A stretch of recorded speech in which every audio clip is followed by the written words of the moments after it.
Hey, I'm Matt Manning. Thanks so much for joining me for the devotional thought for today. Today we're talking about this thought, water your heart.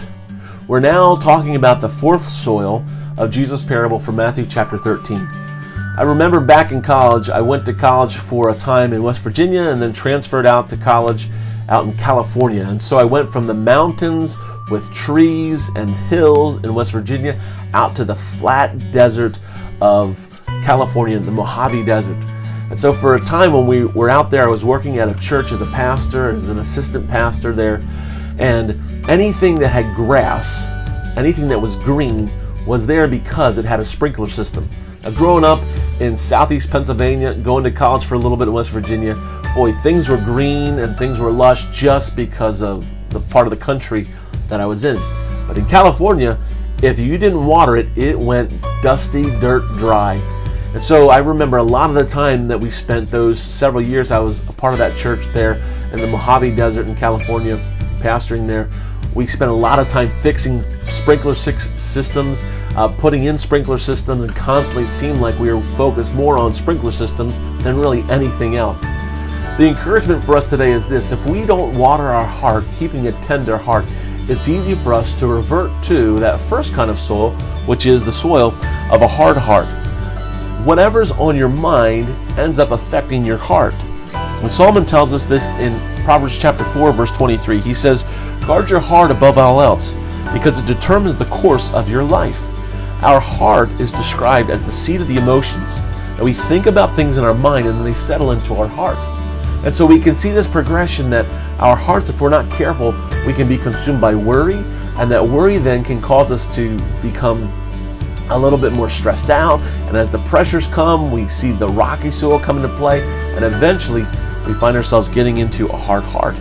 Jeremiah knew this when he wrote these words in Jeremiah 17:9, talking about our heart. And he said, "The human heart is the most deceitful above all things and desperately wicked. Who really knows how bad it is?" He says, can we really know how deceived our heart can be, that we can fool ourselves? We find in Philippians chapter 4, verse 8, it says, instead of having a heart that's deceived, the best way we can keep our heart healthy and tender, to water our heart, is this. Summing it all up, friends, Paul writes these words: I'd say you'll do best by filling your minds and meditating on things that are true, noble, reputable, authentic, compelling, gracious, the best, not the worst, the beautiful, not the ugly, the things to praise, not things to curse. He says, put into practice what you've learned from me, what you've heard and saw and realized. Do that, and God, who makes everything work together, will work you into the most excellent harmonies. That's Philippians chapter 4, verse 8 in the Message. So what about your heart? What you think waters your heart? When it comes to our heart and what we think about in our lives, 1 Corinthians 13 has a lot to say about how to keep our hearts tender toward life and toward people. In 1 Corinthians 13:3, listen to these words. He says, "No matter what I say, what I believe, or what I do, I'm bankrupt if I don't have love." And so our heart, what we put in impacts our heart, and what we put out from our heart impacts the quality of our heart. In Ephesians chapter 4, verse 31 and 32, it talks about how to continue to have a tender heart when we feel ourselves getting a little bit hard. And it comes back to this: to be tender-hearted, to be kind. The reset button is simply this: is forgiveness.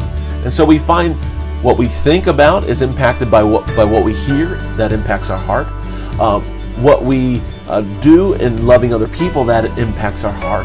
And we find that last of all, having forgiveness toward people, that can be the reset for our heart. And so when you think about today how to keep your heart tender, how to keep your heart soft toward God and toward other people, my encouragement is this: guard your heart, just like Solomon says, because it directs and it determines the outcome and course of your life. Thanks so much for watching.